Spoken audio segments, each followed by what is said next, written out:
What up, everybody? I'm your host, JP, and this is my co-host, Josh. Hey, everyone. Welcome back to another episode of the FilmBros podcast.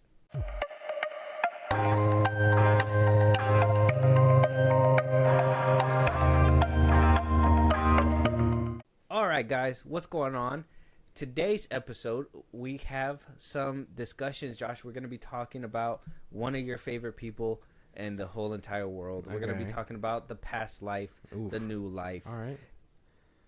What we are going to see, because he's been your favorite person has been very talkative ever since, the birth of his new DCU. Yeah. That's what we're talking about here today. We have a couple of days ago we hit a milestone, the birth of the DCU. Mm-hmm. Now, you were probably too young to remember the birth of the DCEU with Man of Steel back in 2013. You're probably still kind of young. You probably didn't know about Man of Steel till maybe like BVS time? Yeah, maybe 2 years later, yeah. Maybe a couple of years later, right? So this time, you're witnessing it. Mm-hmm. You're seeing the start of what could be great, right? So possibly. We're going to have a lot to discuss. We're going to have a lot to conversate about. Yeah. Before we do, everybody be sure to hit the follow, subscribe, hit the notification bells if you haven't before we get started, because we are going to be talking about a lot DC in general this episode. Yeah, it's going to be nice. Josh, this is a DC episode. You are a DC fan. Yeah. Okay. We got this, bro. We got this. Right. We got this. I am also a DC fan. I'm very butt stonked. I'm going to tell you why. Yeah. I'm going to tell you why. Yeah. Before recording this episode, I was watching Creature Commandos. Mm-hmm. We're going to talk about Creature Commandos. The first two episodes premiere, I was only able to get through one. You were able to get through both. I saw both. I'm very perplexed still, right? So I'm trying to get my shit together while we're also recording this as well. But we are going to talk about the Creature Commandos that recently came out. The reviews that it has on it, a few things that James Gunn is going to be discussing in his interviews, and we're basically going to tie that with whatever he said before as well. So we're going to get at least either a cohesive timeline of what we're going to see in the future, or a jumbled up mess and a lying old man, potentially. So, like I said, we had the birth of the DCEU back in the 2013 era with Man of Steel. Then it came to an abrupt halt. Or maybe not so abrupt. It lived on for a little bit. Last year in 2023 was when it officially died with Aquaman 2. Very unceremonious. What a way to go, right? Yeah, in the water. We did do an episode, The Death of the DCEU, so go check that out. We talk about it very much in depth, but it did die. In the middle of it dying, James Gunn and Peter Safran, we can't forget about him, the two co-CEOs of the new DC Studios, that is basically its own studio now, just like Marvel Studios is over there at Marvel and Disney. But the main sole person that sees the light of day is James Gunn. Peter Safran's locked away. He's like, hey, man, just give me my money to make whatever the fuck I want. And he did. He handles all the business stuff. Yeah. James Gunn is the creator. He's the voice. He is the talker. You're going to see him talk a lot throughout here. Like I said, we are talking about your favorite person, so I just want to start off this episode with this little clip of your favorite person. Okay. Here we go. Dean? What? What? What was that? Oh, did you miss it? I got you.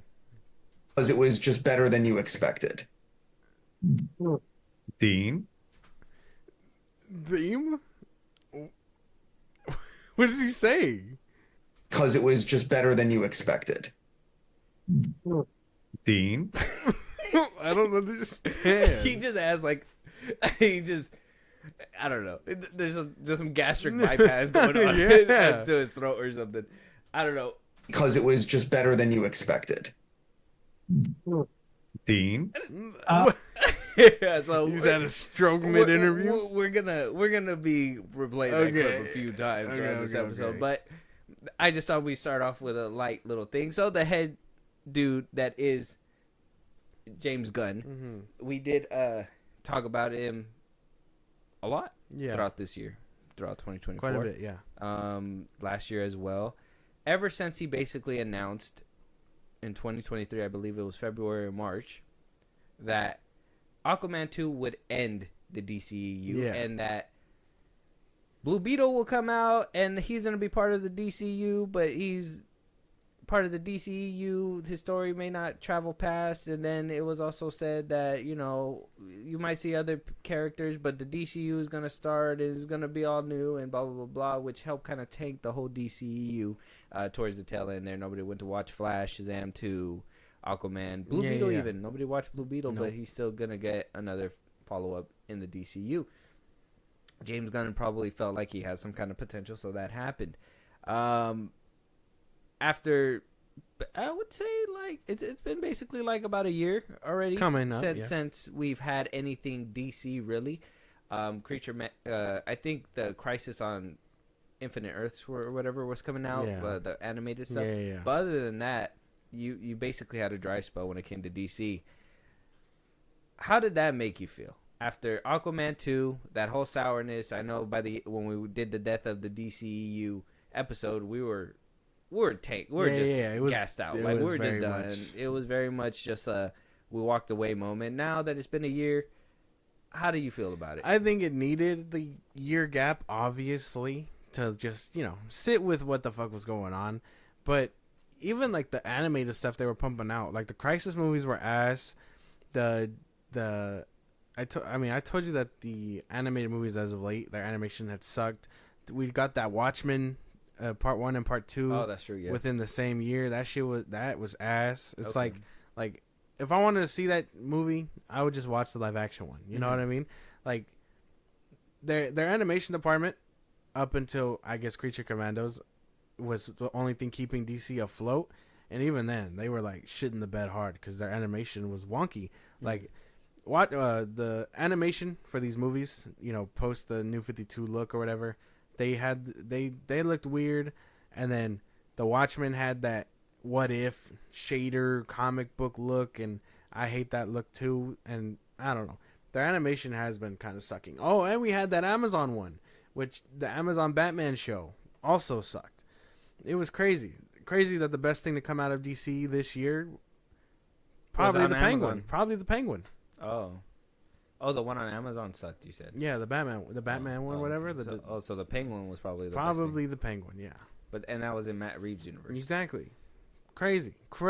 Which James Gunn did admittedly say too, I think a couple days ago, that he tried to get it in there, but he was also like, no, because he wants to do Elseworld story. So yeah, he probably knew what kind of a golden duck that was, and Matt Reeves was like, get your filthy mitts off my shit, bro. Crazy.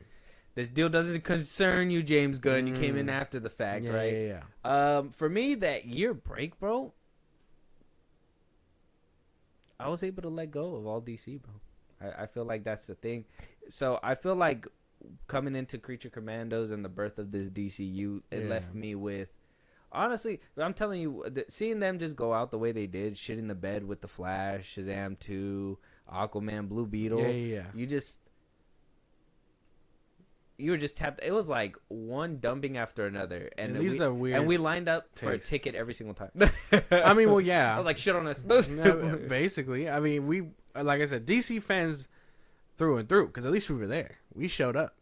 I mean, how many DC fans can say that they're DC fans and went to go see those movies in theaters? You know, not true. Many. We, according to box office and all that, they're probably laughing at us right now too. Exactly. So I mean, but we're real DC fans. We saw everything, and we saw Creature Commandos. We saw it not only crumble from the outside, but on the inside too, and it just rotted away. It was just a disgusting shell by the end of it. Yeah. And, you know, the way they tarnished those characters, like I said, you know, Man of Steel came out, BVS came out, even Suicide Squad. Even though that one's kind of a botch, Ayer's still making a move for it. I don't know if you've seen that in the past week that it's been happening. So maybe there's enough noise that's going to happen one of these days. But we used to have a cohesive story. And then it just derailed. Yeah. Everything went all over the place. Harley Quinn got emancipated. Just left Joker off screen. Had some cool stuff in there. Wasn't a great movie. Wonder Woman 1982. What the fuck, bro? Yeah. What crazy the fuck, shit, bro? crazy shit. Shazam, the first one was good. The second one, we had a whole Skittles commercial in the middle of it. That shit was insane. Yeah. And the birth of Rachel Zegler and her rise of just like shitting on everything she walks on just came up as well. That movie too, had a weird ripple in Zachary Levi and her careers. And then Blue Beetle. Blue Beetle, to me, I just wish it was better. You know, I wish it was the movie that Zaslav was selling to us. I wish George Lopez wasn't there just over talking everybody all the time. That shit would, like, oh man, you probably should have bit the dust. No, like, I don't know, you were character development somewhere, bro. Like, I don't know, like Rudy, no, and then Blue Beetle saves the day. You're like, damn, bro, damn. And then Aquaman 2. Oh man, Aquaman 2. Go listen to our review. I was so pissed. I was so mad, dude. That, you know what? Ending the DCU off with homie eating a roach. Crazy. Yeah, that's crazy. After the first one where they were doing cool shit and fighting. I'm just saying the start of the DCU for me has not been the prettiest either. No. As of lately, and not just because of Creature Commandos. We're gonna talk about that right now in a second. Yeah. But I'm talking more like the behind the scenes stuff. Mm-hmm. James Gunn coming out to debunk stuff. Issuing his own little like theories and stuff that, going ahead and debunking like everything, just shooting down everybody's imagination. Being a keyboard warrior. I think the other day, I don't know if you've seen it, but he tweeted to somebody saying, "I know your dad died." Oh yeah. He but I'm sorry. Scroll through their fucking page. Just him behind the scenes, and like I said, he's the only one that's been talking. You know, we haven't had like a rational thought from somebody who isn't James Gunn in a while. Peter Safran hasn't even came out and been like, "Look, man, his antics are crazy, but I promise, like the results are gonna be good or something." Like reinforce him a bit. Like he's just been sitting in the sidelines, just like, "All right, James, you got this." I'm just counting money, bro. And there's nothing much. Like, so that leads us to where we are here now, right? We've talked about James Gunn extensively, like I said on this podcast. Do you feel as though, even though all that was happening, do you feel or are able to find it in your heart to give the Creature Commandos and everything else that's coming from James Gunn a fair shake? Yeah, I mean, I'm for the most part, I'm trying. I did walk into Creature Commandos like okay. I have my gripes. I fucking hate this guy, but I have my gripes with him as a creative, I guess. Not as a person. Like I said, I don't know him. I don't know. I mean, there's just tweets that people are basing their opinions on and stuff. I don't know him. I'm just saying that whole dad tweet was crazy. Kind of a dirtbag. Yeah. So I mean, I don't know him. I know you're mad because your dad died, but stop bringing it over here. I know. It's like, dude, what? I ain't do nothing to you. Like, go see Superman. But like, as a creative and as someone who actively consumes DC stuff, I'm trying my best to like give it a fair shake. You know, I'm not as biased as I thought. Dark joke incoming. You know who's flying higher than your dad? Superman in theater 2025. He just hits him. I just played. Post a picture of corn sweat. That'd be crazy. I gave a dark joke warning. All right, nobody can cancel. Yeah. No, that'd be kind of crazy. That was a warning. That was a warning beforehand. But my disdain for James Gunn as a creative comes from like honestly not seeing anything else that he's produced that like he's done himself outside of Marvel. I mean, we've seen Brightburn, but he didn't direct it. He just produced it. Yeah. We saw Scooby-Doo. He didn't direct it. He produced it. Tremors, I mean, if that was like something to go based off of, it was a good movie. Yeah. But that was a while ago. That was like years ago. So it's like, at this point in time, what does he have to show for besides Guardians of the Galaxy? Guardians. And if you notice, people have Squad. been tearing them apart. Because of he keeps doing it, he keeps rinsing and repeating. Creatively bankrupt? Mark? I mean, maybe one can say that, you know, and we're just talking about the first 2 episodes here, but I mean, I can say that that's probably the route they're going. Okay. Well, we're gonna talk about the episode. I just wanted, and you know, like I said, I'm giving it a fair shake as well. I'm not gonna just walk in there having some kind of biasness when it comes down to his creative side, because I know that it's not just him. There's other people.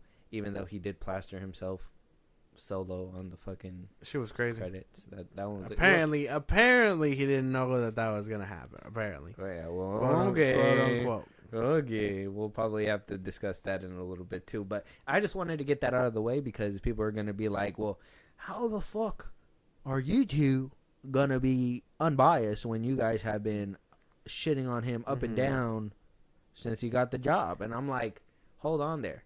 He shat on it. Josh. Yeah, no, I I tried to give him his fair shake, but every single time that he did, he just kept doing stuff that was indefensible.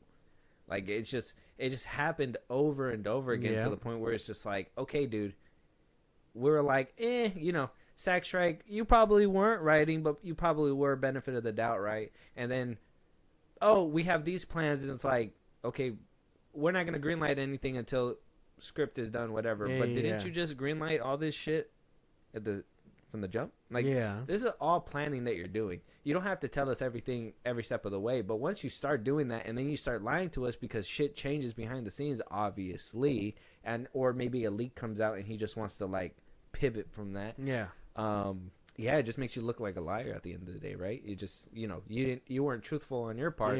And just because you were trying to be secretive and not truthful, which obviously you got to do to keep the suspense in the awe or whatever, you just don't say anything though. That's just my thing, right? You just don't, like, if somebody says it and they're right on the money, maybe, and you just walk away, and that's it. And if they're like, oh fuck, I knew it, everybody's gonna do that shit. Everybody's gonna be like, I knew you were gonna do that, James Gunn. Which you're gonna hear a lot of that shit when it comes down to the Creature Commandos thing. So we're gonna have to talk about it. But we do have, like I said, we do have a lot of interviews and all that stuff that we're gonna go over. A lot of things that he was talking about. But first, I do want to talk about the Creature Commandos, because right now, sitting pretty at a 94% on the average tomato meter, which is the critic score, and 80% on the popcorn meter. Now, I know what you're thinking. That's a great score. He hasn't had a bad score when it came down to DC, because even the Suicide Squad was pretty much fresh as well. The person that I am, being chronically online, saw that they were trying to pin the beginning of the DCU versus James Gunn's Creature Commandos, which the beginning of the DCU was Man of Steel back in 2013, and it had a 57% on the tomato meter and a 75% on the popcorn meter.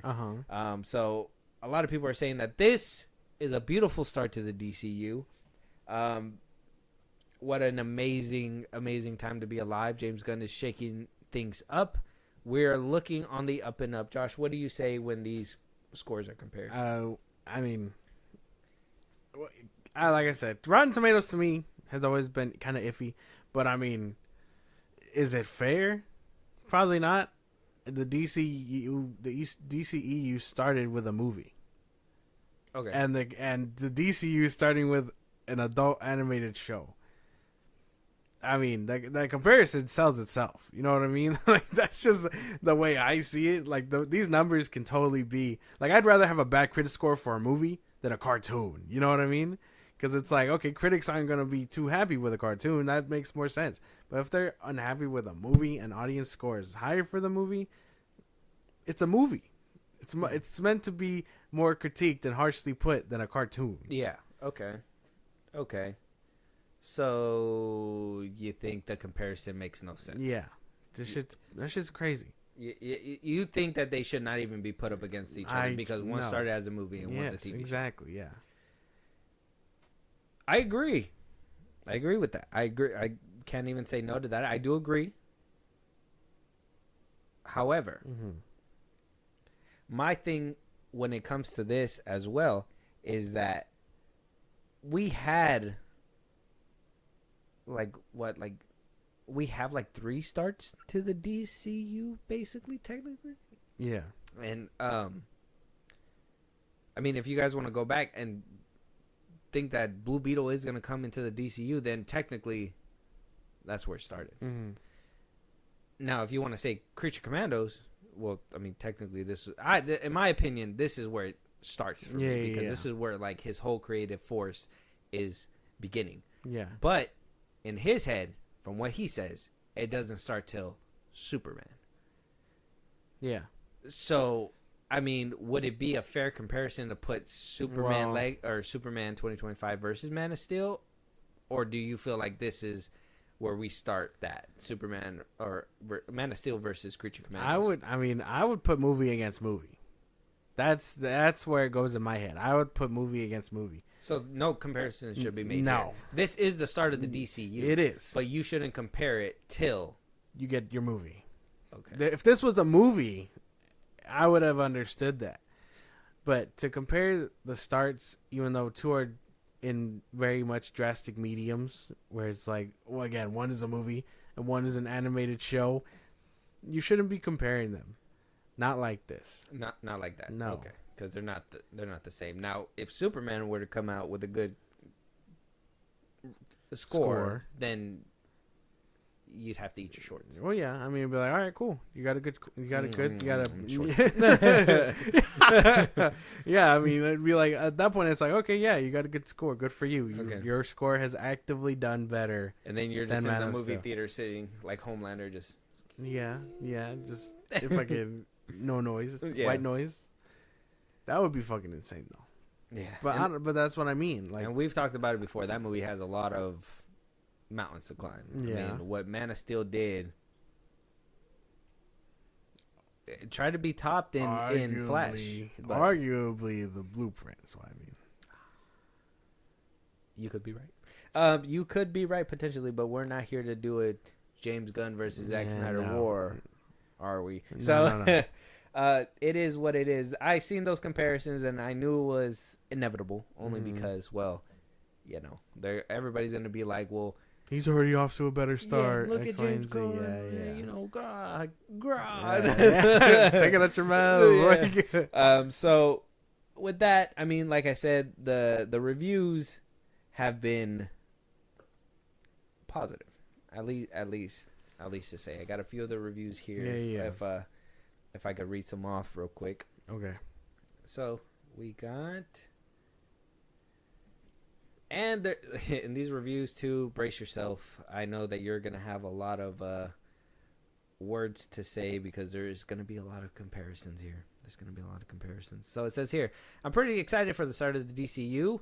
This user says this was a curious curtain call, but a decent way to bridge the gap between some of the quote unquote Snyderverse era events that will remain canon and the new connected stories that will be told. I thought the subjects would be too light, also campy, considering crypto is in this universe, and but in Creature Commandos we haven't this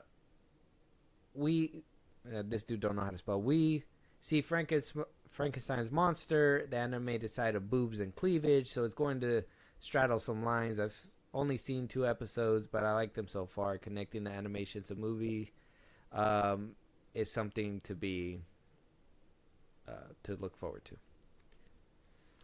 That's a good review. A little bit, yeah. I just hate for clarification, the DCEU and the Snyderverse may be tied to the same cloth because they both start with Man of Steel, but Snyderverse dies and begins with Man of Steel, ends with Zack Snyder's Justice League. Whether you put Aquaman in there, sure, you can let it slide. Wonder Woman's part of it, because he at least still had like creative control around that time. Those ones connect. Everything post Zack Snyder's Justice League was supposed to, which is technically supposed to be like to 2017, like Hamada stuff and everything. Yeah, all that is DCEU. Birds of Prey. Yeah, so when people are like, "Oh well, the Suicide Squad, James Gunn Suicide Squad, is part of the DCEU," it kind of is. Same with Peacemaker. Yeah, but that's not Snyderverse. He was out by 2017. Mm-hmm. The Snyderverse ended with Zack Snyder's Justice League. Yeah. Everything else is part of the DCE. It's part of within that DC brand. Exactly. So the broader scale is Man of Steel to 2017 Justice League, all the way up to 2023 Aquaman 2, and then that's when you start picking out Snyder's whole thing. But This user says the same thrill ride vibe and energy produced with Guardians of the Galaxy, Suicide Squad, and Peacemaker. The show is not for children. Only seen 2 episodes. With digs and edgy jokes. The first project in the DCU. I don't give it too much hype, but I've liked what I've seen so far. I mean, yeah, cool. I mean, the reviews can be positive. It's not. I don't really have any gripes. You know, people can have their opinion, and if they feel so proud about it, they can post it on Rotten Tomatoes. Good for them, you know. It's just a lot of them feel like they're feeding into the same formula that he has, which is fine, you know. Mm-hmm.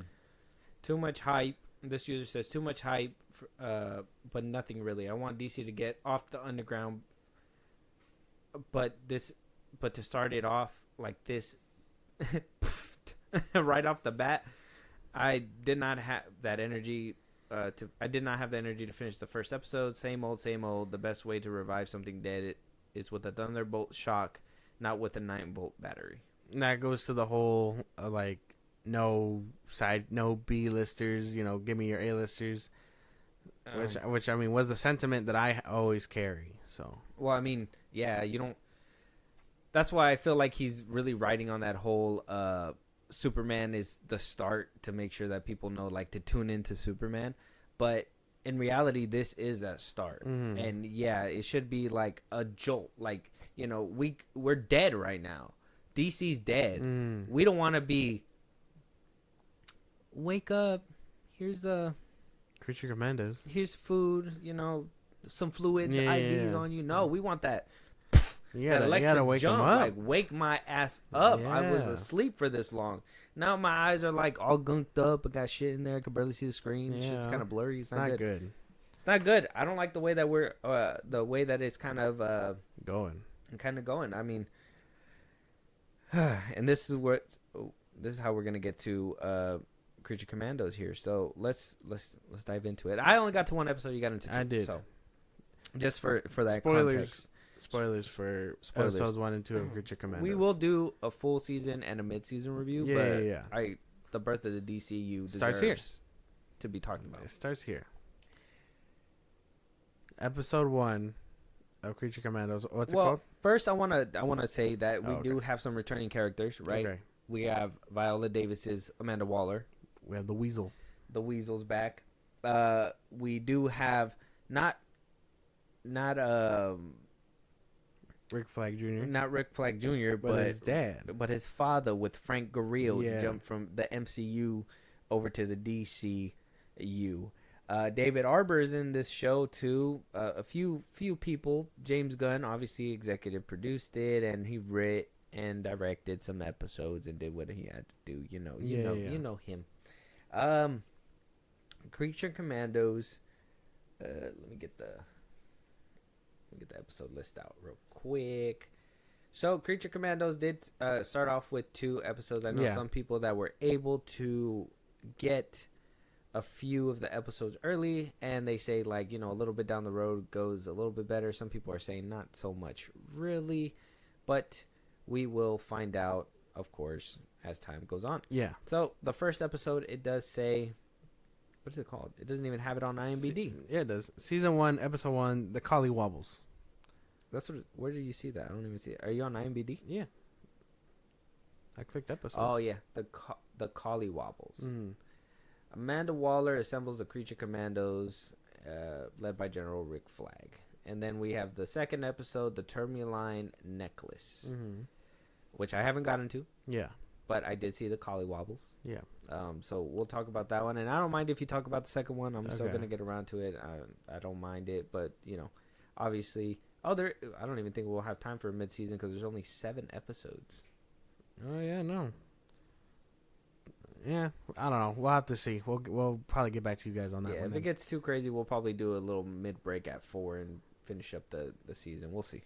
But yeah, so we have the Collie Wobbles, which basically is an introduction to the whole team. Where have we seen that before? Yes, the Suicide Squad. You guys guessed it. We were able to get the whole team together. We got Dr. Phosphorus, G.I. Robot, Weasel, the Bride of Frankenstein, and the Fishbowl Lady. I don't know her name. I forgot her name.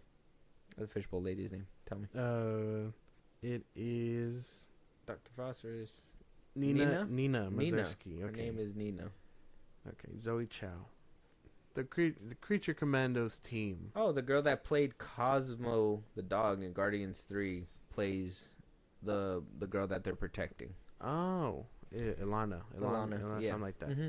Princess Princess Ilana. So yeah, we get and Weasel returns as well. We do get that connection within this episode already straight off the bat on the first episode. We get connections to the Amazons.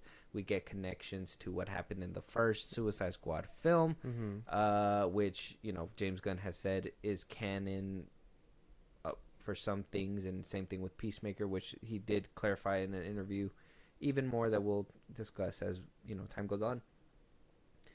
But with the first episode, yo, man, what the fuck, bro? Here's my thing. When I see a DC project, yeah, I'm looking for DC characters to kick ass, to, show themselves. What are they about? Where are we at with this? We found out that this is 2 years later, post Suicide Squad. We got all this information in, right? Why do we have to go through all this weird team squabble stuff again? Why are we doing that shit again that we seen in the Suicide Squad, that we see in Guardians of the Galaxy when it comes down to James Gunn's mind? Why are we seeing... I understand it being adult and being adult-like or whatever, but why do we care to see in a DC project that maybe I want to show my children, right? Not even Man of Steel allowed this kind of stuff. There was nothing in the DCU that I could have said, I don't want my kids watching this. This show made me say, I don't want my kids to watch this show. Why? Yeah. Which kind of eliminates everything, because it's not inclusive, right? I mean, to be fair, the DCEU did have PG-13 stuff, but yeah, this show too adult, too mature for your start. I mean, some people don't care. Kids are gonna tune on HBO Max. They're gonna be like, oh, this might look like a kid show. It's not a kid show. Don't let your kids watch this one. No. Off the first episode? No. Okay. What are your initial thoughts when you came to the first episode? We went through the same shtick. This is your team. This is Task Force M. This is where everything takes place. Not XM. Yeah. Task Force M for Monster. She said that. She says that. I was going through it. I was like, okay, this is kind of weird. This is kind of weird. Why'd they do this? Why'd they do that? Some of the jokes I thought didn't land. I didn't laugh. I wasn't laughing at anything that they were saying. And then it was going, and then it got very weird with those scenes. There is a certain scene that I want to talk about that I'm gonna wait for, but keep going. Okay, and there's a scene that happens. You're like, oh, that didn't need to be there, and then it ends. And it leads into the second episode. And, I mean, they were just doing a lot of setup to tell you this is who your characters are. This is when it takes place. This is what they're doing. They're protecting the princess. Protecting the princess. Yeah. Yeah. So, sure. I mean, the episode itself, nothing crazy going on. What do you think? The pilot, Yeah. Animation-wise, I wasn't really too wild with it. I think we've seen better with, like, X-Men 97. We have. And like I said, DC's... decline needs to be a little Peter steady. Safran's giving them pennies right now. A little bit. I mean, they only have pennies to work with. So, I mean, I don't think the animation was too bad. I think there's certain scenes that you can see as like, holy shit, that needed a little bit more budget. Like when they're driving on the highway during that little montage trying to get to the castle, like that, all those cars, the way they were moving, I was kind of like, oh. The fight between Phosphorus and Flag, there was a lot of like. Weird jumps. But I didn't think it was too bad. A lot of people were taking the clip where he like lights up his hand and then goes to hit him. and then like a lot of people were writing that clip specifically, Well, and I'm like, that scene was flawless, and then Yeah. you go to the next scene. That's why they didn't clip it any further than the one Yeah, scene. yeah. But yeah, you go a little bit further, it gets a little choppy. yeah. So I mean, it wasn't too bad, but you could again very noticeable stuff. So. Yeah, in my opinion, and I'm one of those that needs like animation to be kind of on point because otherwise it's kind of hard to watch. Yeah. Other than, I mean, I think the reviews are pretty much spot on when it comes down to this show. Mm-hmm. I think when they say, "Hey, it's the same thing," Yeah. you know, I'm only saying this because this is as far as I can go. Maybe you've seen something in the second episode that changes your mind, but for me, off the first episode, there's the same exact thing that I've seen him do multiple times, with obviously more free reign. Because holy shit, if I could only imagine if he had full range, what he would have done with like Gamora and like fucking Star-Lord. Mm. The type of shit crazy. this man would have done. Now, Yeah. I want to get to a certain scene real quick, all right? And I'm going to tell you this because as soon as I watched it, bro, my jaw hit the floor. Okay. We are watching, okay? And this is just my thing. It's all legend, all right? Now, you guys can watch it and be like, man, you tripping, bruh. Digging too deep, bro. Look, man, and especially, and I think also what kind of like thinking about it, what kind of fueled me is what the past events that happened with Andrew Schultz this past weekend too, or this past week. I don't know if you heard about that. The Kendrick thing. Yeah. Uh-huh. You heard about that? Yeah, I got some context to it. Yeah. Okay. So knowing that and seeing this today, this man is playing out his sick bedroom fantasies in front of our fucking face, and we're just supposed to be okay with that. And I know what you guys are thinking. What the fuck are you talking about, bro? What did he ever... You look at Rick Flag, and you don't tell me that James Gunn don't see his ass in that. When he was writing this character, James Gunn was Rick Flag. James Gunn, in his head, was Rick Flag. And he put himself in a certain position with a certain blonde person, Jennifer Holland, in a certain scene to play out his sick fucking fantasy. You tell me that I'm wrong. Tell me, bro. Tell me I'm wrong. Tell me I'm tripping. Nah, I can see it, you know, and this is all speculation. It's all speculation, but I can see what you're saying because I mean Frank Grillo, he ain't got white hair. I know he's supposed to be older and he's supposed to look like Rick Flag's dad, but I mean if you look at the set photos for Superman, he doesn't have gray hair there. They didn't dye his hair. They didn't put a wig on him or nothing. I could see that, and he answers that too. That's kind of disturbing. Actually, now that you like bring it up, I didn't think about it like that. I did think he looked like him a bit because you know obviously the beard, the way the beard goes, and how he has it, how he's white haired now, you know. Mm-hmm. So I mean, I see it. I think I understand what you're saying. I'm picking up what you're putting down because that is kind of disturbing when you put it into that. Yeah, dude. I was watching it and I'm looking at Rick Flag's face. You tell me that Rick Flag don't look like this in the show. Yeah. No, yeah, he's supposed to. Not maybe not a wider forehead, but that's about it. Well, yeah. Obviously, he don't want to look that old, and he ain't gonna make himself look that bad in a show. I'm trying to see a comic version of like Rick Flag. Oh, that's crazy. If that's what happened, I mean, that's probably what happened. I probably lean more towards that because he wrote the show. He did write everything here. That's Rick Flag Sr. Oh yeah, in the comics. Even in the bottom one, he don't even have gray hair. He looks normal as fuck there. Like that's him in the comics. Then why does he? Oh, that's weird. Then that's a weird choice. Why'd they give him white hair? He looks more in this photo right here. It's kind of blurry, but he looked more kind of like John Berthal a little bit. Yeah. But Frank, I mean, he didn't. Yeah, but because I mean, if you look at when you look at Rick Flag, and when you look at Frank Grillo, there's almost no resemblance, and you kind of want your characters to resemble a bit like their voice actor, right? This is the first iteration. This is when he first announced Creature Commandos, what he was supposed to look like. Oh yeah, what the fuck? So how did he come out looking like James Gunn, man? That's weird. You're gonna have to put some pictures up for reference. That's when you put these clips weird. up. Yeah, no, that's weird. You might be cooking. You might be onto something because that is kind of weird. I didn't think about that. I totally forgot that that's what he looked like at first. My jaw hit the floor. That's crazy shit, dude. My jaw hit the floor. If that's what happened, that's sick, bro. That's sick. I already thought the scene was unnecessary because I already told you, we've talked about this multiple times about how I have my gripe with sex scenes and all that stuff that doesn't need to be in certain things. Like, why is this here if it doesn't serve a narrative purpose? I was just like, yeah, nah, man, that's fucking weird. That boy is sick, bro. If that's the case, that's weird.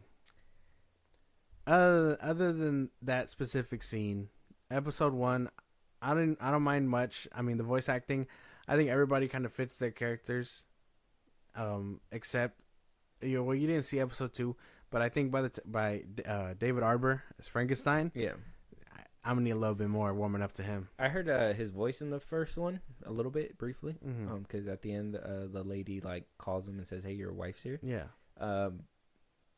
I gotta see what he has to bring in the second episode, but I'm telling you, man, I was gonna ask you to wait so I could watch the second one, but I was like, I can't even. After I seen that scene, he's a lot more prominent. Yeah, he's a lot more prominent in the second episode because they've in that one they're following the bride's backstory a bit, so he's part of it.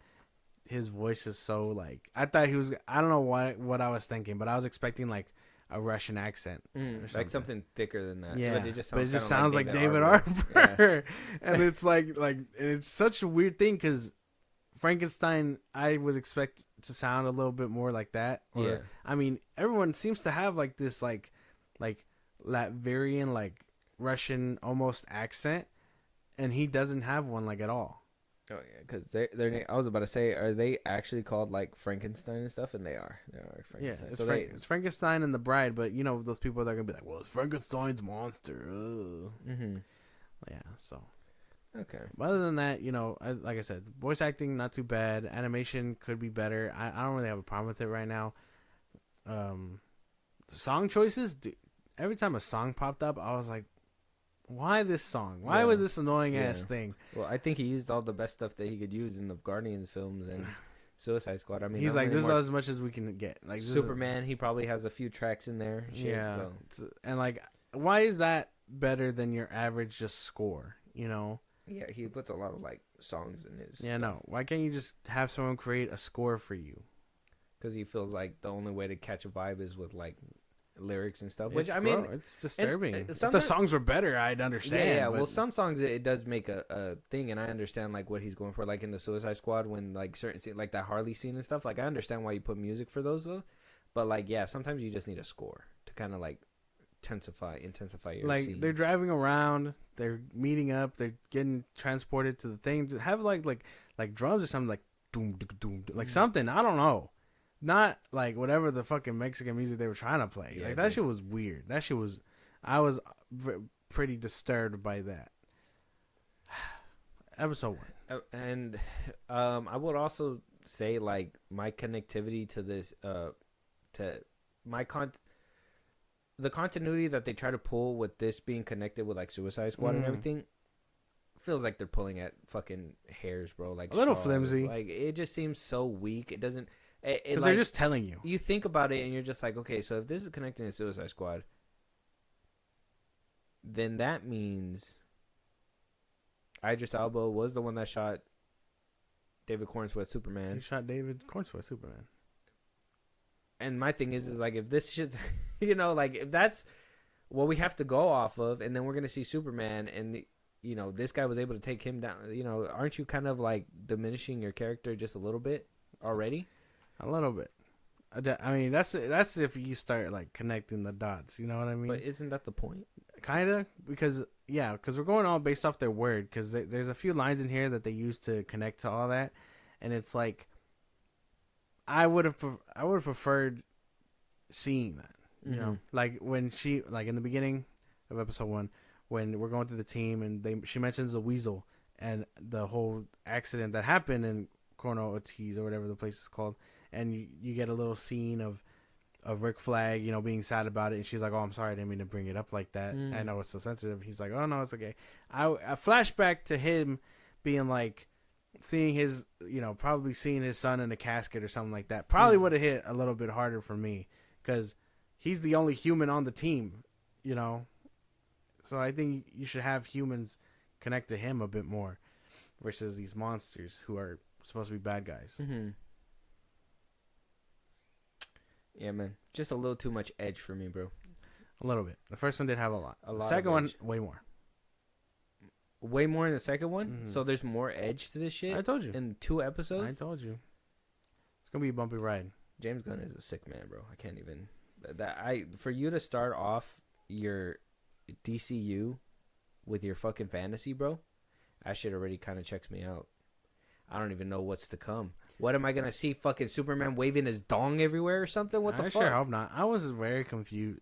Now that you mention it, it's in episode 1, right? Where like the camera pans to his Johnson, where he stands right in front of Dr. Phosphorus. Yeah, for no reason, dude. Like why? What's the obsession here? What is the what was so necessary about that? When you see how this man talks in his interviews, you're gonna understand why.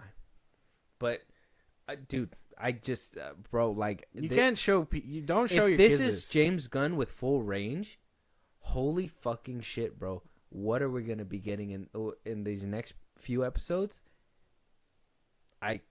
What's to come in his DC? Dude. Yeah, I know. You got to watch the second one. So let's see if we can dive into that one for a little bit. Because I was the only one to see it. The Termline Necklace. Yes. You have to watch it. I'm going to give some context, though. Go ahead. And this one... the bride and the fish basically go on a mini adventure because if we find out that the bride is that's her hometown. She was born there in that little place, that country.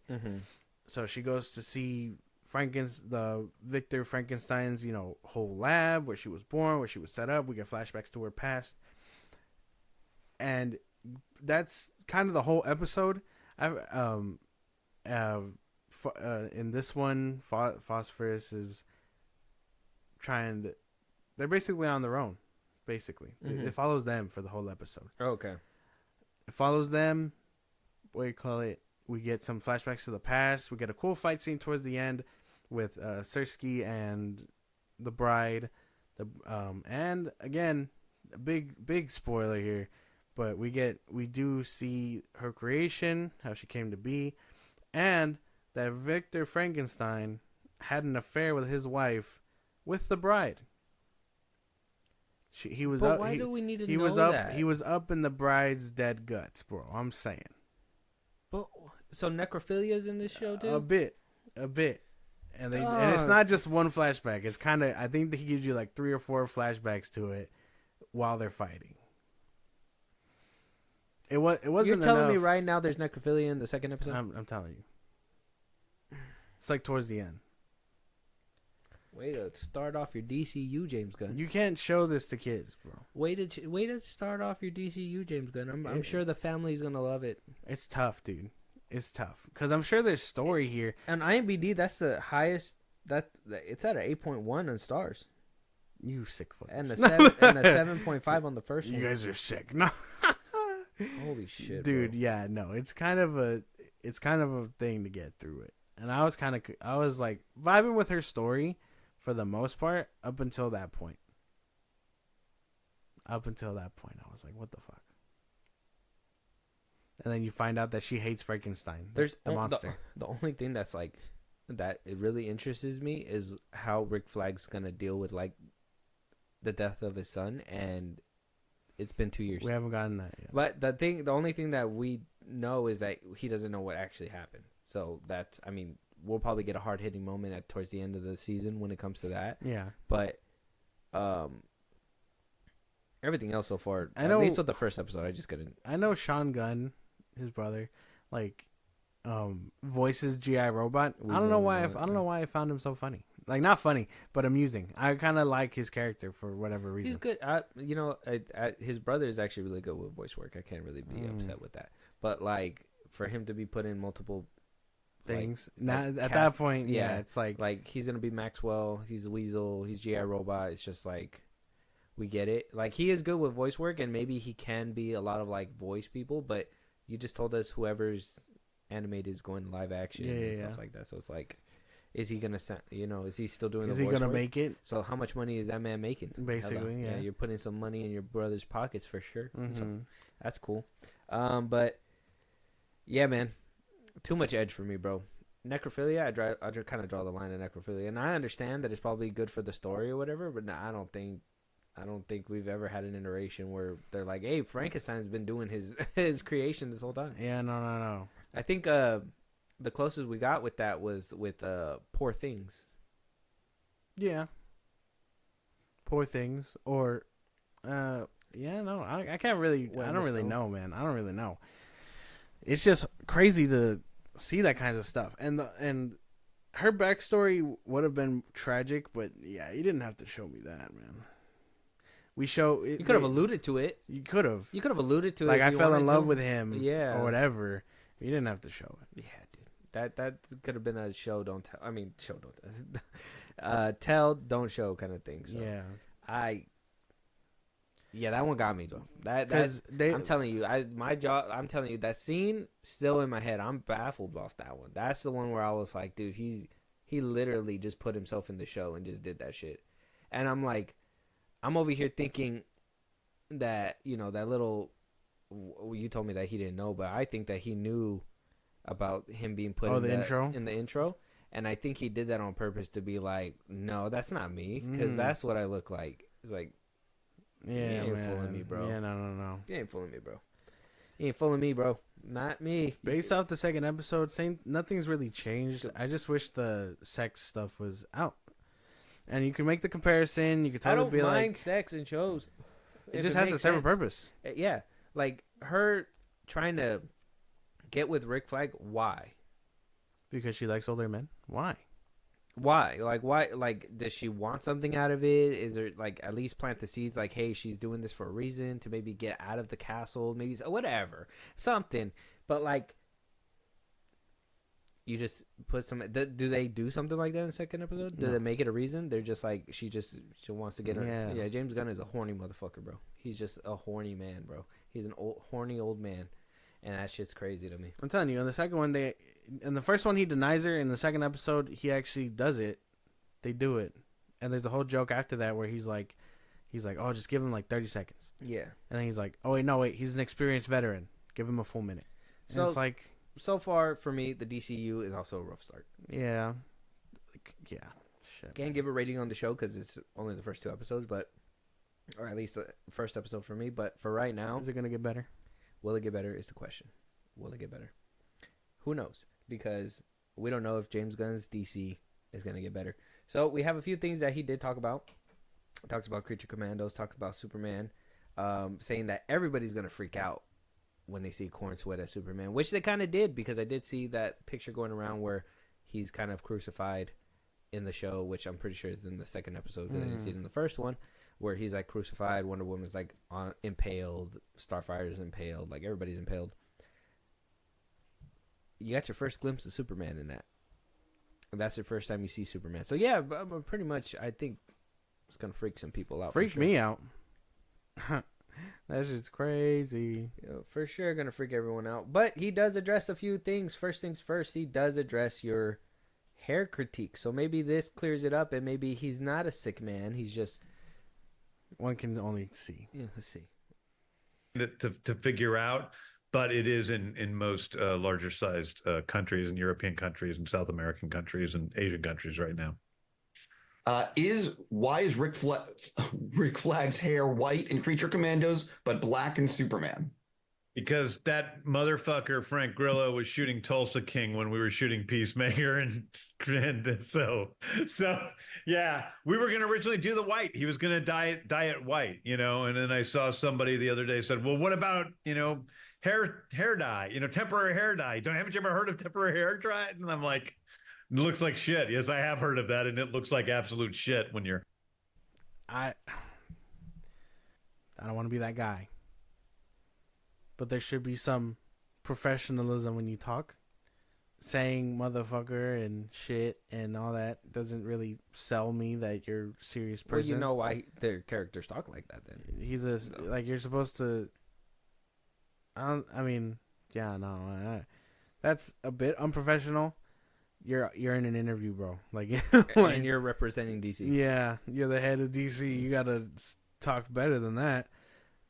That's crazy. I've never gone to an interview and been like, holy shit, dude, you're hiring? Like, that's not because I need a fucking job, yeah, bro. Like, that's crazy shit. As for the hair stuff, I totally forgot he was in. He's in Tulsa Superman? King. Oh, he is in Tulsa King. He's in Tulsa King season 2. So I mean, as far as hair goes, sure, but even then, at least his hair, his sideburns, like the cartoon, like the original look, like the sideburns white.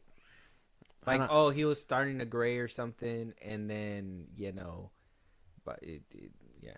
He dyed it trying to hide the gray, and then maybe he comes back with the gray or something. I don't know, bro. I don't believe that shit. You're not gonna sell me on that one. How are you gonna be like that motherfucker was recording Tulsa King? Wasn't that there before Superman? So maybe you should have planned it out a little bit better. Well, season 2 took a while because of the whole. Remember, Sylvester Stallone was going through all that drama. Yeah. Still. So I mean, you got your answer with the hair, though.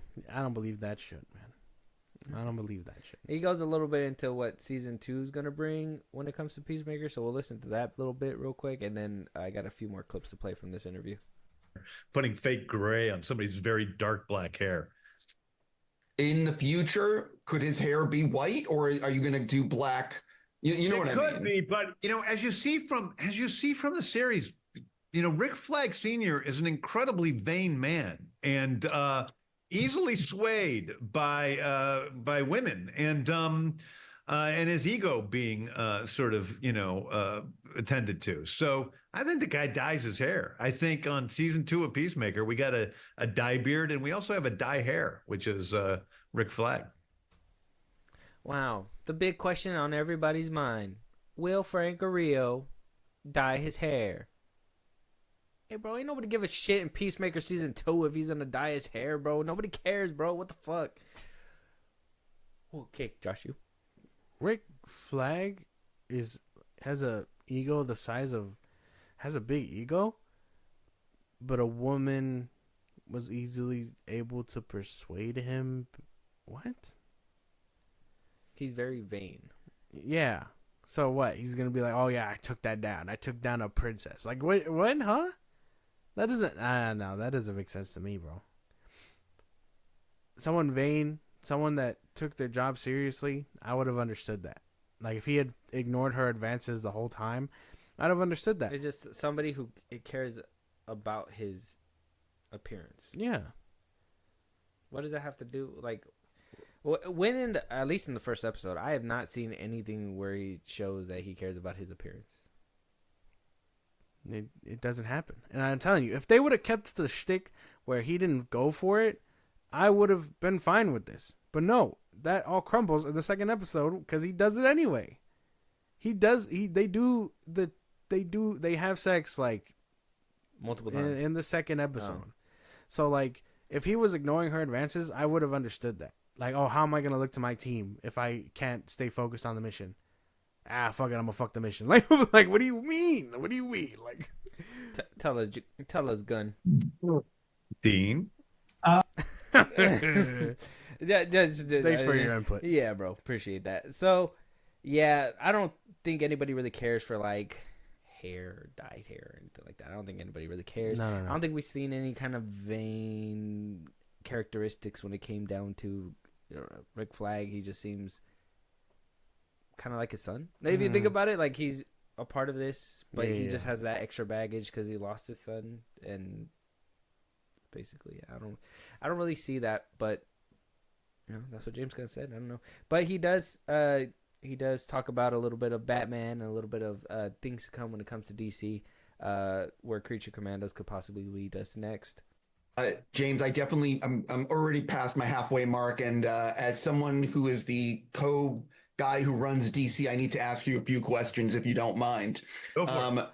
So, listen, I love Matt Reeves' Batman movies, Penguin, Batman. I can't wait to see the sequel. But I'm also wondering how you're going to handle, or when you're going to introduce your version of Batman for your version of DC. Well, I mean, there's no set timeline for anything. I mean, the one thing that I've tried to make clear to people from the beginning, in the way that I hope we're different, is that everything in DC is going to be based on the writers. And until we have a screenplay that I'm totally happy with, that movie's not going to get made, no matter what it is. And so, we have been really fortunate with some screenplays. With, Supergirl came in and just like, wow, Anna did such an amazing job. The Lanterns pilot came in, and now the whole Lantern series came in, and it's like, wow, that's wonderful, wonderful work. And there's a couple of other things that people don't know about. There's a couple of movies and TV shows that are greenlit or near greenlit, and but it's going to be based always on the story, because at the end of the day, if we're happy with the story and that we're telling, that's what matters most. And once Brave and the Bold gets to that point, then we'll make the movie. That's really all it is. Sounds about right. I can't be mad too mad at that. But then it comes down to that whole like green lighting and announcing thing, because it's like, it's not greenlit, you're not making it, right? You're not making it yet, but you're able to announce it, which means at some point you're having the process start. Whether it be writers writing a script that may be bad, so you're like, oh, back to the thing because we're not starting with this shit. And then it's like, okay, but at least then you could be like, oh, well, we're in the process of writing it or something. Because you don't announce something unless you're going to be gearing up to make it or ready to make it. Kathleen. The MCU, Kathleen Kennedy. The MCU can announce all these slates. That means they're green lit. That means those movies are happening. That's the thing though, is that doesn't mean it's greenlit. I always took it as this is what they're planning to do, and plans can change. That's something that I always understood when it came down to those announcements. Was that like, my thing is that Star Wars didn't start letting me down until maybe after Rogue One, and then that's when they started saying that this was gonna happen, and then things change, and then they just don't happen. Marvel has always been like, even down to like when Phase 3 came around and they announced things, like they announced movies that were supposed to happen that just never went down. Like, I understand that things change, and maybe for the story, that's something that I've always was like, okay, story wise, it's good if you cut them out if they don't make sense for the story. Creature Commandos, was that necessary to the story? I don't know. The first episode didn't really tell me that, right? So if you're telling me that, you're having Creature Commandos, Superman, this, that, and the third, whatever. Yeah. I want some some groundwork, something that's going to really make me feel like I'm getting something out of this. Now, if they say, Creature Commandos is there, and Superman's there, and they're like, well, does Creature Commandos add anything? No, let's cut them out, and we'll go Superman and maybe the Amazon show or whatever, blah, blah, blah. I would respect that a little bit more than just saying, we're going to make this show because I can. Yeah. Basically. Like, it needs to make sense. Like, like the Moon Knight series, did it need to be a whole series? Could have been a movie? Probably. But could maybe Moon Knight have been introduced on the sidelines of somebody else's thing? Maybe. Probably. And would have made it a little bit easier to go into its own show. You know what I'm saying? So that's just like... I understand when it comes down to planning and stuff like that, how that works. That doesn't mean it's greenlit. I'm assuming things get greenlit maybe like a year before the thing is supposed to be like released, because that's when they're actually actively writing it, producing whatever, doing the set designs, blah, blah, blah, blah. Yeah. That's what I think. I do like his stance when it says like the story comes first and the story matters. Yeah. But then you have Creature Commandos where you still have yet to see in its first episode why it even exists. And I know what people are saying, well, you should know by like the end of the season, bro. You are introducing the world, your DC. To me, putting Creature Commandos first as filler isn't it, bro. I wasn't even looking for that. So to me, story-wise, that doesn't sound like something that should have been greenlit from DC Studios, Mr. James Gunn. But that's just My opinion. Do you have a different take, or you agree? Only for now, because I know the show is supposed to be focusing on Cersei and, you know, what her deal is with the whole taking over the damn country. But it took that first episode to introduce. It took the second episode to have some, you know, action. We still don't know what the big plan is here. Like, is each episode just gonna be different up until the ending where it finally resolves? Like, I hope that's not the case.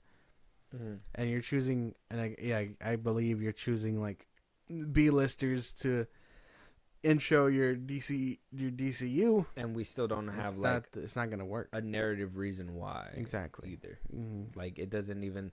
There's nothing that is saying anything to the larger DCU besides maybe that Cersei is that maybe that Cersei is from the Amazons or whatever, where the connectivity comes from. And then the very first thing that we see, from what I've seen on the internet, I haven't seen the episode, is Superman on a crucifix, and, you know, it's like if she wins, this could happen and all that shit. Oh, a nightmare timeline, something like that. Wonder where that came from. It's crazy shit, right? He's just, you know, pulling it out of his own head. This is insane. This is just him? Yeah, apparently so. All him, my boy? Yeah, apparently so.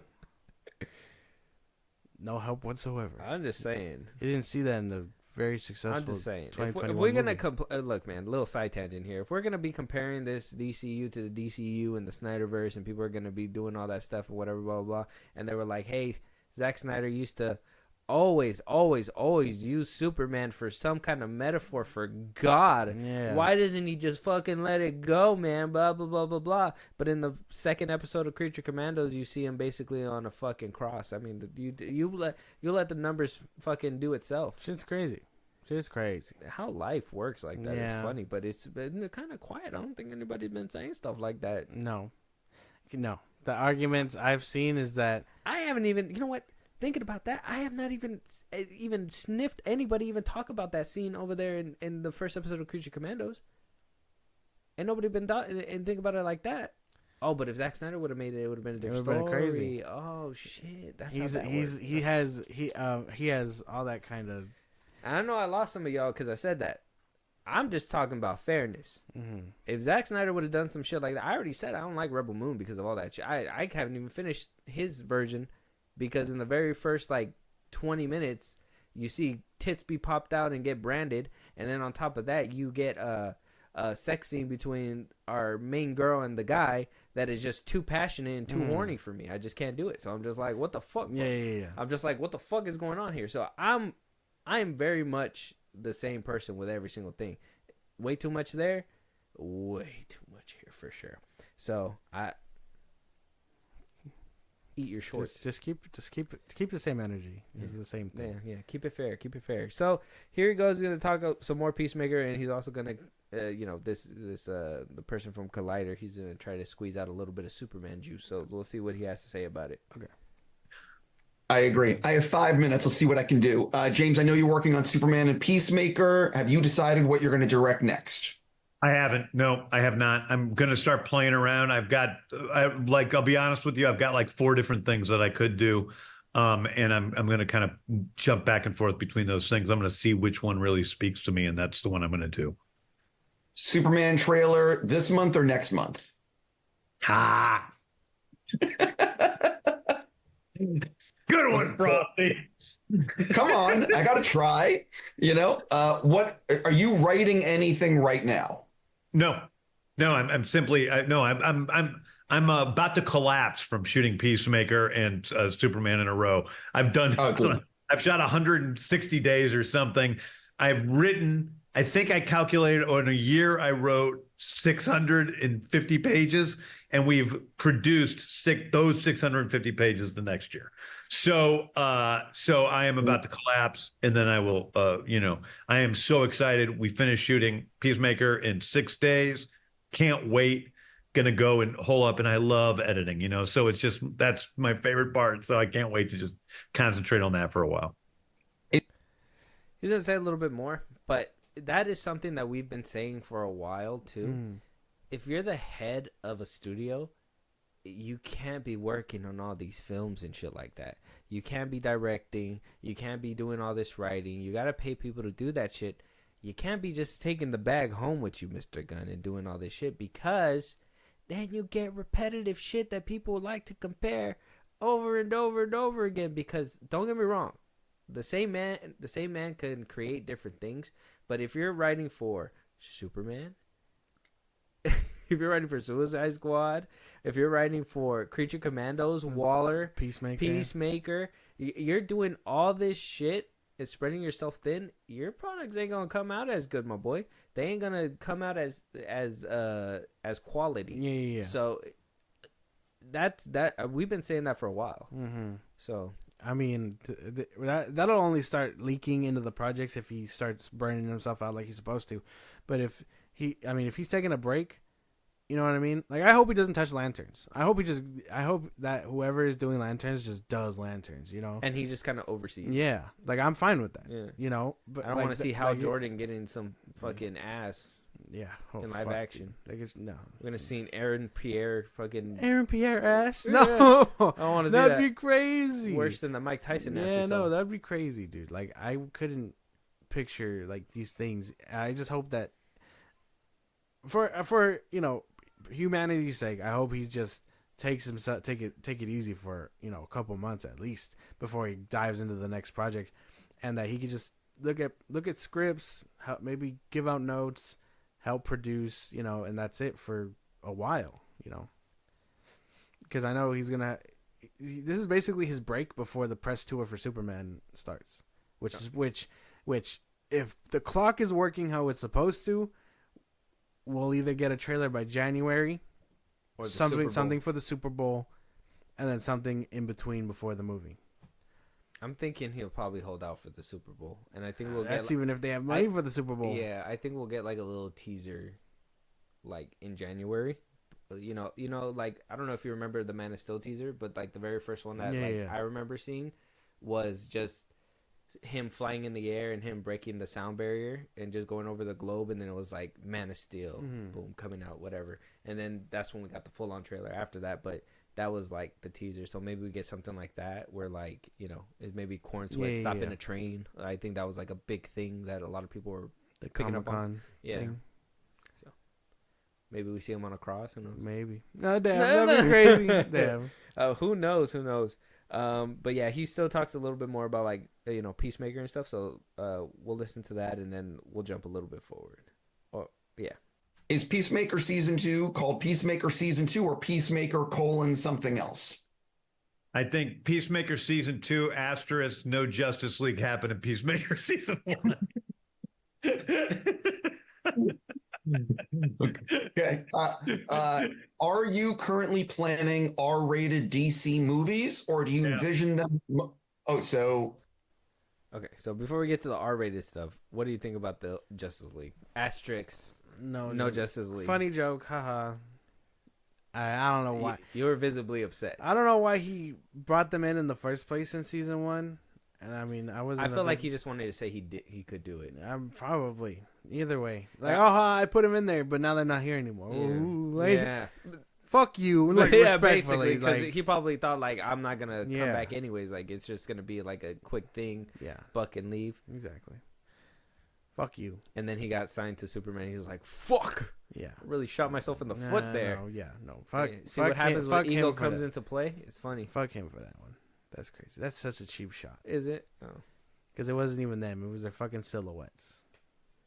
I mean, Barry and Aquaman. Fuck you, Barry. Technically not even there. So. It's crazy. Fucking crazy. Funny. All right. You're going to talk about the R-rated projects. Planning R-rated DC movies, or do you envision them? Do you envision it to be like a few, or do you think it's like one, let's see how it does?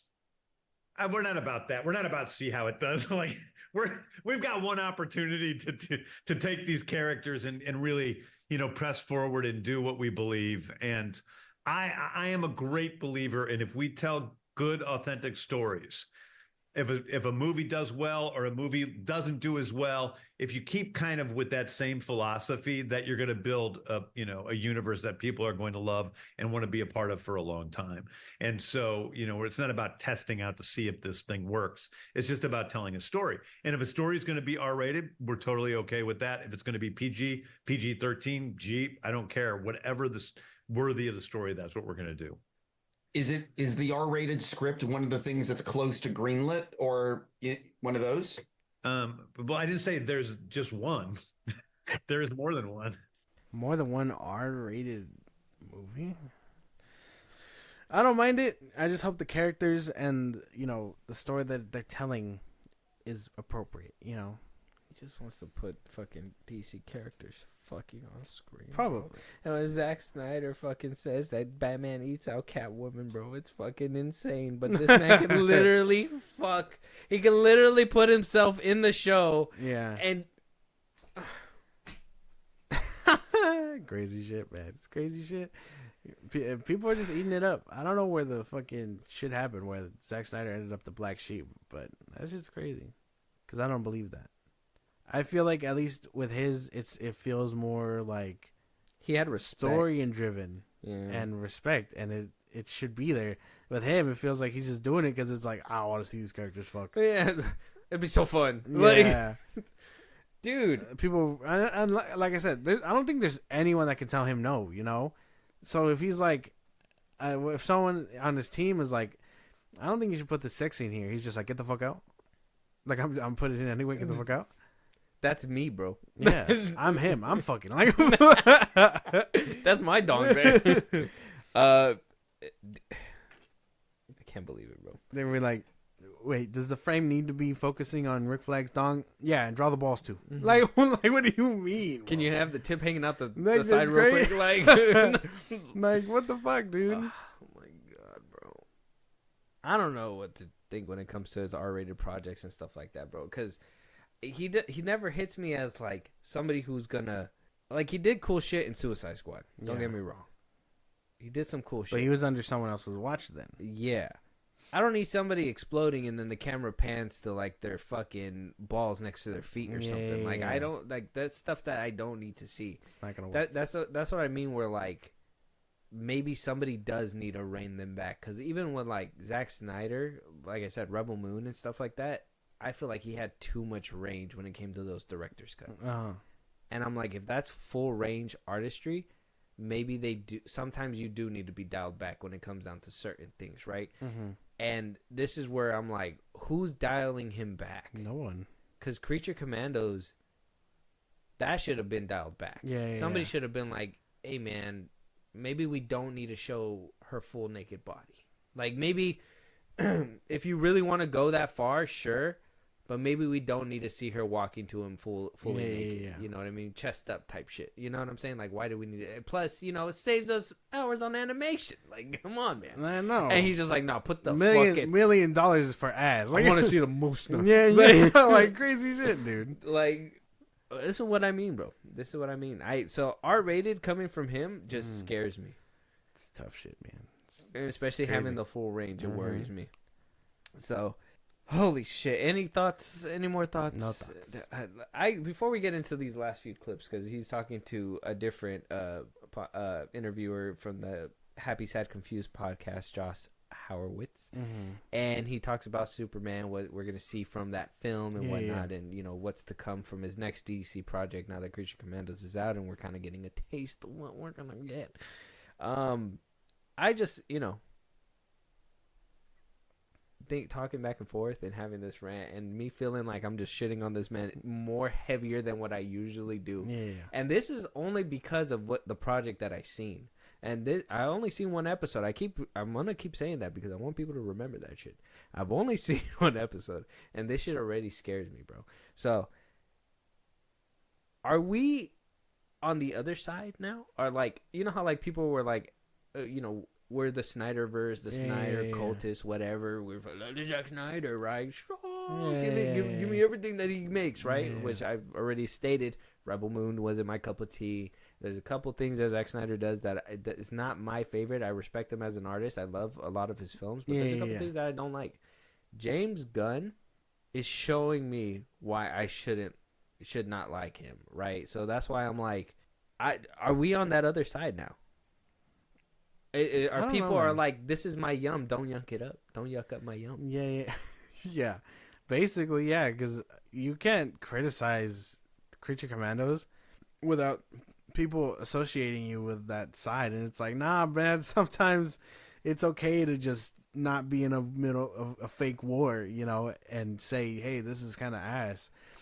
I think some people that you'll see online are just either like, oh, you don't even like James Gunn, you're a cultist, or, you know, you're not a real DC fan. And it's like, nah, man, I'm a DC fan, but even the comics, when they show like cleavage or whatever, that's all they show. Like, they don't show nothing else. I think I speak for every DC fan when I say I'm a DC fan, but who the fuck is Creature Commandos? I've been saying that since it's who the fuck conception. is Sergeant Rick Rock. Sergeant Rock. I didn't even know his name. Who the fuck is Sergeant Rock? No one. Who is that guy? No one knows. I don't know. And I'm a DC fan. I was like, bro, like, why are we getting all these obscure characters that ain't nobody give a shit about? I want Batman and I want Superman and all these characters that I know, not Peacemaker. Like, I've been riding that wave since the Suicide Squad, 2021 Suicide Squad. Because I knew King Shark, but I only knew King Shark from like the CW, the Flash, because he was in there. Oh, okay. And then I knew Harley Quinn. Love Harley Quinn. Well, I know who didn't know who Bloodsport was. Yeah. Apparently, he only had 2 comic appearances. Yeah. Didn't know who Peacemaker was. Bloodsport didn't know who the Spot guy was. Deadshot. Like, Bloodsport was just Deadshot. Yeah, no. See, but I say that, and people are like, no. Oh, that's another thing too that I didn't touch up on with Creature Commandos was like, I don't like how the team is kind of similar, right? So we go from Suicide Squad where we had El Diablo, but now it's Phosphorus. Mm-hmm. Yeah, but he's a monster. Not Rick Flag Jr., but Senior. We got a fish this time. Yeah, the fish. Weasel's back. Weasel. I'm telling you, man. It's crazy. But no one wants to draw these lines. They're so blinded for whatever reason. Yeah, man. So you acknowledge that we could potentially be on that other side. Potentially. But you made peace. I don't really care. You said I don't give a. I really don't care. Fuck, you're not gonna tell me not to be on this side. Yeah. Because I'm just saying, bro. I think I think when you got here, you said that before we got on the mic, you said that you liked the show, right? I like the animation. Like, it's decent. I have my gripes with it, but I mean, it's fine for now. Because if I recall the text message, it's not bad. I said it wasn't bad. You said not bad. No, I like the animation. Oh yeah, not bad. Oh yeah, you did say not bad. Because Creature Commandos, it has a lot of stuff wrong with it, but animation and voice acting, for the most part, is pretty okay. Decent. Okay. Yeah. All right. David Arbors needs work. Jesus, dude. Like, I'm telling you, you'll see it when you see that second episode. Like, you'll hear him, it's worse. And you'll be like, "We were so out of place, dude." Like you'll hear it. You'll hear it so much. He probably wasted all his like language speaking for what is he playing? Red Guardian. Yeah, Red Guardian. So we'll have to wait and see. But in this clip, this first one that we're gonna hear him, he's gonna talk about Superman and what we're gonna see from this iteration. What was left unexplored that you've been excited to explore in your Superman? Because we've seen some great Superman films and TV over the years. What are you excited by that you've been able to really dive into that we've never seen before in your Superman? What are we excited by that exists in my Superman movie? That you've been exploring in your Superman movie. You feel like that was never done justice elsewhere in Superman. I don't think we've ever seen the big science fiction Silver Age Superman aspects that we have in our movie, and we've never seen we've never seen this. You'll see when the movie comes out. Okay. We've never seen this specific part of Superman's life. Okay. I spoke. Nick Holt just did the podcast the other day, so we talked a bunch about, of course, Superman, the casting experience. I don't think we've ever seen the Lex like that. That Nick is. Nick is. He's imposing. You go, oh, fuck, poor Superman. That's the thing that we never see. You don't, and not in film. Sometimes in the comics, you go, "Oh, Superman's fucked because Lex is so smart and so good at what he's doing." Right. But in the movies, you're going, "Lex is about to get fucked." I not to mean, not to mention there's the physical component too. You've got a physical Lex here. That's You right. got a Oh, 6'4" guy. yeah. You yeah. Well, we've got a big old Superman and a pretty tall Lex too. So, but yeah, they don't. Yeah, it's just you see now where Lex is. He's not the person you want to have against you. Did you have, because Nick told me that kind of when he went into audition, he had a sneaky suspicion he was better for Lex. Did you have that same inkling when? Yeah. Look, I'm not saying he's wrong, but I've seen a lot. I've seen Superman Returns. It's been a while since I've seen, the old Superman movies with Christopher Reeves. In Superman Returns, I thought, oh, he's fucked. I was like, once he's stabbed with the kryptonite, I was like, oh shit, Superman might be dying. I thought with Jesse Eisenberg too. Yeah, like, fuck what y'all say. I thought he was pretty intimidating. He was, intimidating, and even if you didn't think he wasn't, he was just so fucking smart. And you're like, is Superman gonna do it? I mean, Lex Luthor in BVS was so smart, he managed to get the drop on Batman, and he intertwined it with Superman, just to make them duke it out, get them, like, make them fight each other, kill each other in the process, so he could just do what he wanted. Like, he would have been a force if we would have continued to see him. So, I mean, even then, it's like, Superman may have not been fucked on a strength level, but on an intellectual level, he had him. Well, that's the point of Lex, right? Isn't he supposed to, and then and then the suit follows suit, because he's just like, he gets that power suit, and it's Thanos like, type shit where he's like, I'll do it myself. Yeah, whatever. yeah. So, I mean, he does strap up at some point, but up until then, it's mind games with this motherfucker. So, I mean, yeah, no, I've seen it. Superman? I haven't read much of Silver Age, so I don't really know. I've read Bronze Age. When he's Golden Age is like really old. When he's like, you haven't seen the specific piece of Superman's life. It's like, isn't that every Superman movie? Is there? What else is there to explore? What do we not know? He goes from that to Superman, and then eventually to Kingdom Come, which we're going to get at one point. Probably. And he kind of teased. Maybe he's hoping that Corn Sweat Superman's gonna make it to that point. Yeah, I don't know what he means by that, but I mean, we've seen Lex be menacing in almost all iterations, from the old ones to television ones to Kevin Spacey. I mean, I know people don't like him, but I thought his Lex was pretty good up to now. Yeah, because you ain't gonna. I hear the Lex in Superman and Lois was pretty good too. So it's like, yeah, I haven't seen that one. This isn't news, dude. You're not doing anything groundbreaking by making your Lex intimidating. Ooh. Isn't that the point of him? Exactly. He's a powerful man with money. Of course, you're supposed to feel a type of way. And then he's like, oh yeah, because I'm assuming that he's using that whole like big thing as like a factor or whatever. But I'm like, where did we see that before? Oh right, when Zack Snyder was like, oh, I wanted Ben Affleck's Batman because when he went up against Superman, it was like intimidating. Like he's just a man and he's bigger and taller. Like when he was standing on the Batmobile or whatever. Yeah.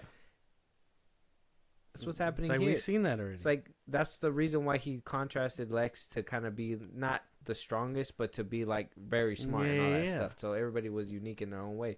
You're gonna make this man be able to like look like he can fuck him up and as well be smart too. It's like you're doing the same thing, bro. Yeah, man. I don't know. This doesn't sound like anything groundbreaking. We're just gonna have to wait and see for that one. Yeah, I haven't seen it because that doesn't convince me. BVS, bro. We saw BVS. Bro. Yeah, I mean, not even just BVS, dude. I mean, you could watch any iteration of Superman versus Lex across any media, and it's like we've seen it, So I don't understand when he says that. But when he says like intimidating, he means like physically. That's what he means. Did he look in shape? I felt like I was watching like Hank McCoy, like Nicholas Hoult, Well, he got built for the role. Oh, okay. I think there's a picture of what he looks like now because of the Lex Luthor role. Watch. He went to the gym. He even said he was talking to that one Lex Luthor that James Gunn Rosenbaum. Yeah, he was talking to Rosenbaum and he said he put on some weight. Oh well, if he did, then cool. If that's what was looking like, all right then. I'm trying to see if there's like, because there was like set photos and stuff where like he looked like he put some a little bit of muscle on, but they try to cover him pretty well. I think he's been out of the public eye because I think it's supposed to be like a big old like head turner when he kind of reveals himself. Oh, okay. Kind of like what they did with like RDJ when he was supposed to be sunken or whatever for Endgame. Basically, yeah. Oh, okay. Makes sense. Yeah, I can't find a photo online. If I see one, I'll show it to you. But well, yeah. I mean, I don't know. Nothing crazy out of this one.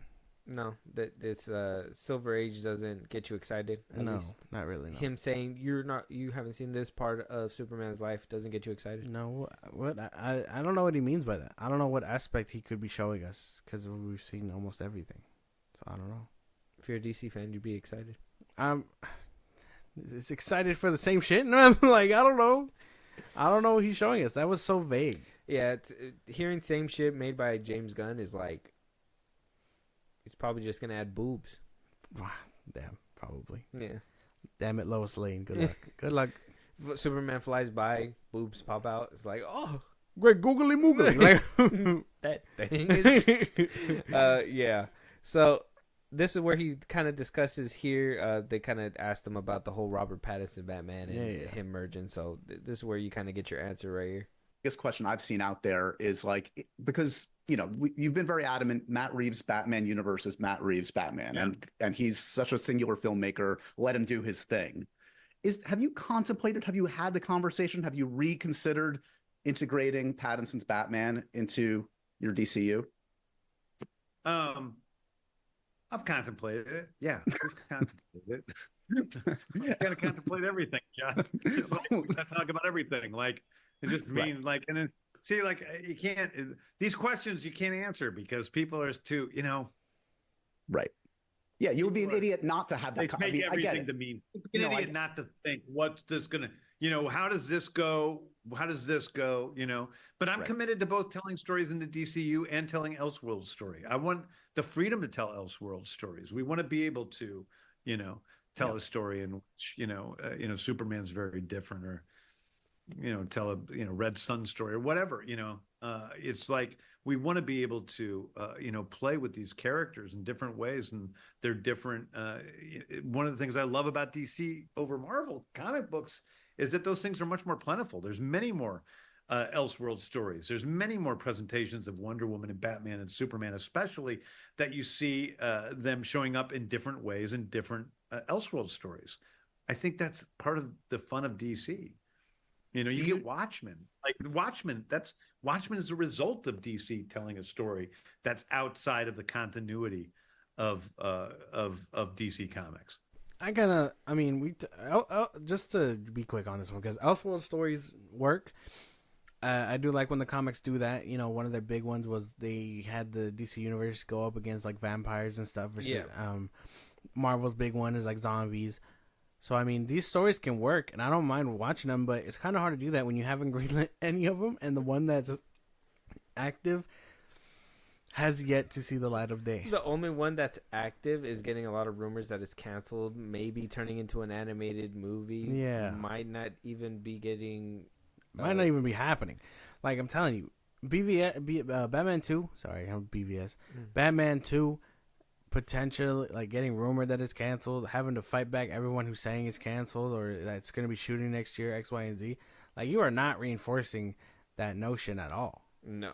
It doesn't help that Superman and Lois was just canceled too, which is just more ammo that people are using to be like, oh, he doesn't want to say shit because he did it right before his Superman movie was supposed to come out.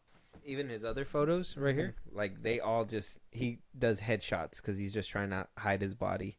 Same as like what Corn Sweat was doing, but he got pretty yoked up for Lex. So we know Corn Sweat also got ripped, and then he was covered up in the suit. Yeah, because they didn't want you to see his hair and all that stuff. Yeah. So, but yeah, so I think you're 100% right when it comes to that, because there's obviously a lot of things that are happening with the Batman and all these things. So it's like you're like, oh yeah, I'm excited to tell Elseworld stories, but yet the one that the one that can easily be greenlit to be your Elseworld story. Not only did you just say that you had conversations, right? But before, didn't he say, well, we already know that that's Matt's, that's his thing, whatever, blah, blah. That's what he said before. Mm-hmm. So if I'm right, he approached, asked, Matt Reeves said, no, get away from me. James Gunn was like, all right, mother, and walked away, greenlit his shows, said, hey, some of those need to be mine, which he did take some of the scripts to make some of his spinoffs that he's going to be making as well. Sounds to me like he's trying to make those Elseworld stories as contained as possible. Those Elseworld stories being Matt Reeves' Batman. And that's the only one that's greenlit right now. He has not greenlit anything else besides his DCU project. It would have been different if he was like, DCU timeline, these are the Elseworld stories that you're going to get in the meantime. Yeah, I don't know, man. That shit's insane, though. Elseworlds needs to have a little bit more proof to that. You just can't go around saying that you like them and then not greenlight some stuff. Okay. And this clip, he does give us a little bit of a tidbit. We have 2 more clips left, so we're almost there. He talks about Booster Gold and Brave and the Bold in this one. Last decade at least, you've almost exclusively been working on comic book properties, right?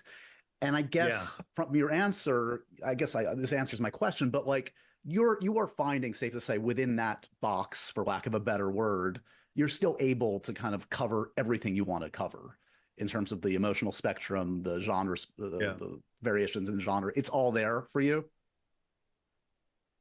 Yeah, I mean, for now, sure. Yeah, I think that, but I don't think that there's any, like, that's one of the funny things about the DCU. It's like, we can tell any story we want to.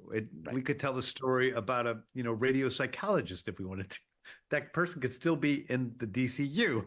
Right. It's like there is, we can do anything with these characters, and part of the goal from the beginning was to be able to create, to give the honor that the great characters deserve, the Wonder Womans, Batmans, and Supermans, but then also to prop up these lesser known characters like Peacemaker and Booster Gold and, the Huntress or whomever, to be able to give them, a little bit more, give them a platform as well.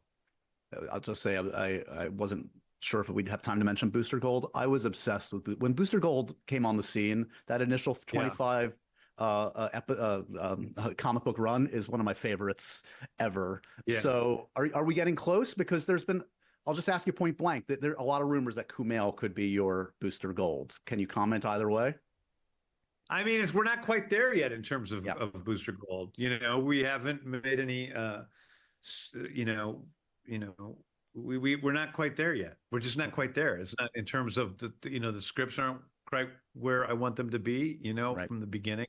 I've made it clear that the one thing that we're going to do at DC is, no matter what, we're going to wait until the screenplays and the teleplays are ready before we shoot them. And I'm not going to shoot anything until I'm happy with it. I'm not a crazy person. I'm not sitting there micromanaging everything, and I'm never happy with anything. I'm not one of those guys, but I have to feel it in my heart, and that's happened. So it's happened with Supergirl. It's happened with Lanterns. It's happened with another thing that was greenlit last week that I can't even talk about yet. And it's happened with, some other things. So there's other things out there that we're moving. But other things aren't quite there yet. And Booster Gold's not quite there. He's rambling. But yeah, man. Booster Gold, not a character I'm really interested in. I've said that before. I feel like he was gonna say that there's no deal yet, but I think he was gonna say, like, he kind of fumbled there. He was really thinking about what to say, so he didn't fuck shit up. I feel like there's talks for him to do it, but I feel like there's just no deal yet.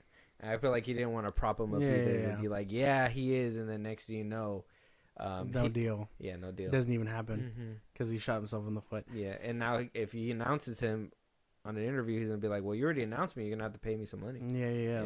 Like, but this is before we even signed anything. Like, you got to pay me now. Yep. So you could tell he really tried to, like, tiptoe that. Yeah. So I mean, good for them, good for Camille if that's the case. But again, Booster Gold's character, I never really cared for. So I mean, if he's close, good for them. Good for them. Raven the Bold ain't even closer either. No. And isn't that supposed to be It's before Booster Gold, something like that? Yeah. Maybe that project he's talking about. I don't know. That R-rated one? Maybe We get a first rated R-rated Batman movie? Hey, I don't know. You saw the way people were flipping out about him killing people? That shit isn't happening. Yeah, Batman don't gotta kill people. You just want to see boobies. Harley Quinn boobs or something? Yeah. Margot Robbie. James Gunn, save me. No.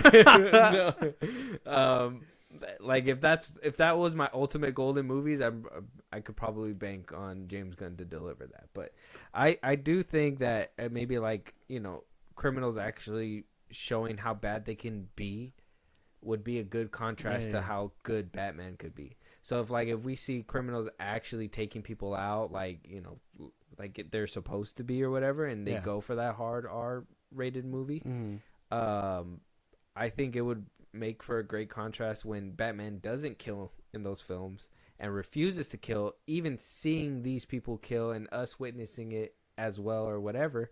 And yeah, I think it would make for like it would be a bold play, but yeah. But I think if done right, it could probably happen. Okay, maybe you might be onto something. I'm not too sure.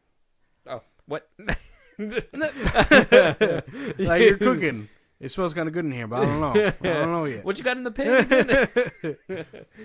Yeah, I feel like it's good, bro. I feel like it's good. I don't know. James Gunn doesn't even know either. Obviously, bro. Call me, bro. I'll help you get out of this right now, James. I'll be the first one to tell you, don't put tits in this show right now, bro. He'd be like, this be a lot better with boobs. Now, hold on. No, we don't know if put the tits away. Yeah, maybe this World War II movie doesn't need it. He doesn't even draw them anymore. He just has like clippable ones. He's just like what if we not? Oh, well, okay, yeah, take it out. Put the tits away. Yeah. like ask yourself, should boobs be out while they're saving the day? Who knows? James Gunn is like, you're gonna be like, no, James, wrong answer. Yeah. Wrong answer. We've had HR down here 3 times this week. You gotta sit down. He's like, I want to do Power Girl. We know why you want to do Power Girl. Anita Max win. Stop it. Sit back, goddammit. Sit back. Yeah, man. James, bro. Interesting start to the DCU. Interesting start. Do you have a summary to end this episode off with? At least what do you, after hearing these comments from James Gunn, right? After seeing Creature Commandos, after knowing what's to come, you know, him hyping up Corn Sweat's Superman, Booster Gold, and Batman not being written yet. A lot of the things that he announced is still in the pipeline, not really happening besides Supergirl, I think, right? Yeah. Supergirl, Superman, and now Creature Commandos, which have just released. Peacemaker Season 2 as well. Lanterns, which is, I mean, they got people casted, but nothing's really been rolling just yet. At least Peacemaker wrapped up already. I think that just happened recently. So that's a good thing, too. But with all this information, man, the birth of the DCU just happened, right? You're holding the little baby in your hands. You're looking down at it. You Winston, or are you saying, oh, what a beautiful baby, whatever? Yeah. What are you doing? I'm dropping the no. I mean, it's not an ugly baby. Oh, you know. Yeah. I'm sure there's, you know, has good insides, but we just got to get over the, you know, the big forehead. It'll grow into it. You know, that's the best way to put it. Kind of a rocky start, then. I think, right. It just has to start getting better. I know that sounds bad, but Creature Commandos isn't the start I'm looking for. Superman could be, and I mean, the way he's going about things. I mean, from a technical standpoint, the way he talks about like getting stories out and stuff sounds nice.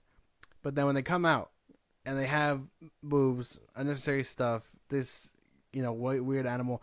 You're redoing the same shit that you did. The James Gunn formula is when you're like, okay.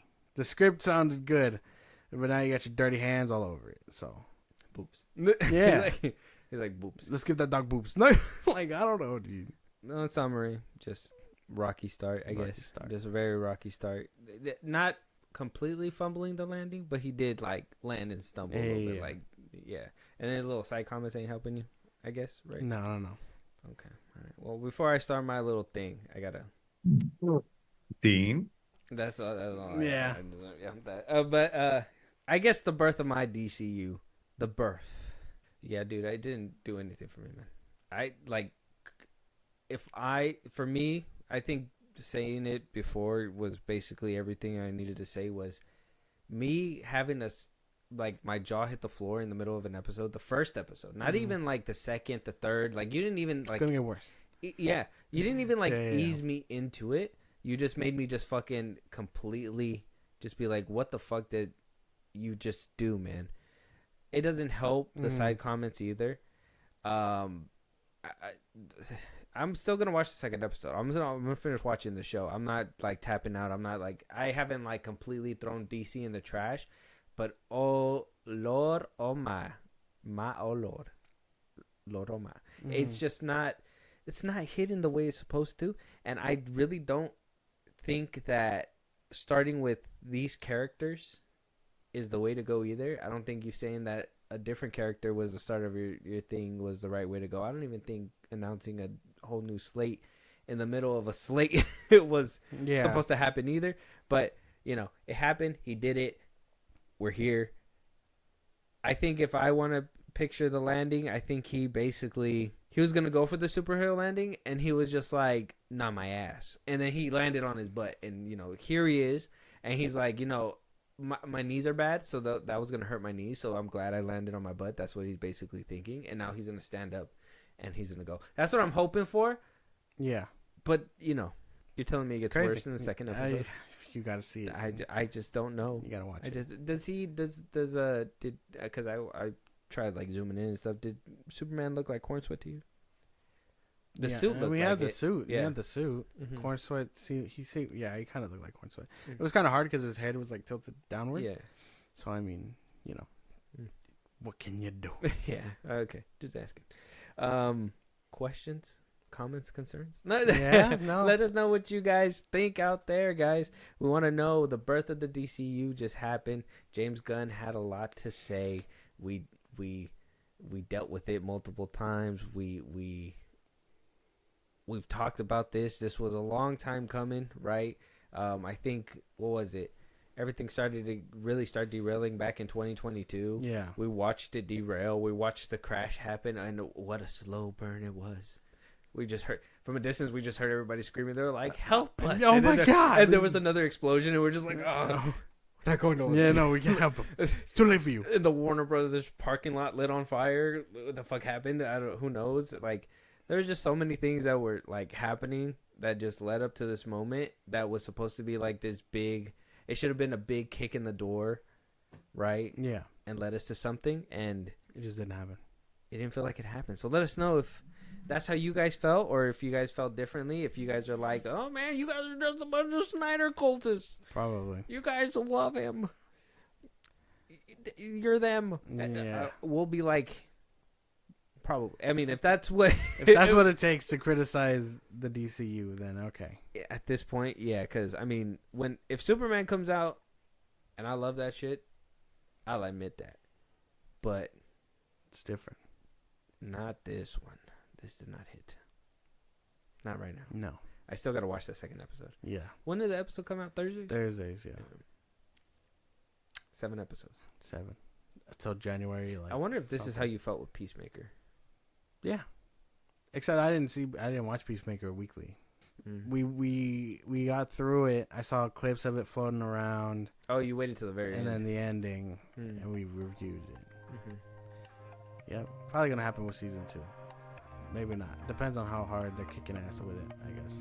Yeah, if it's actually good or not, but who knows? James Gunn's stamp is all over the place, so. Let us know you guys' thoughts. Like we said in the beginning, make sure you follow, do all that stuff. If you guys want to let us know you guys' thoughts, Josh, let them know where they can do all that, and let's get out of here. Twitter, TikTok, Instagram at FilmBros Podcast. We post our episodes are up. You can hit us up there for any news or movies you want us to cover. Buzzsprout, links in the social site. Gave you. It's like a Patreon. You subscribe to help the show grow. We greatly appreciate it. You can listen to us anywhere you get your podcast at FilmBros Podcast, Spotify, YouTube Music, Apple Podcasts. Again, wherever you get them, go check it out. You can be part of the conversation. Twitch at FilmBros Podcast. And when it's all said and done, you can subscribe to our YouTube at FilmBros Podcast. With that being said, we'll talk to you guys on the next one. Talk to you guys later.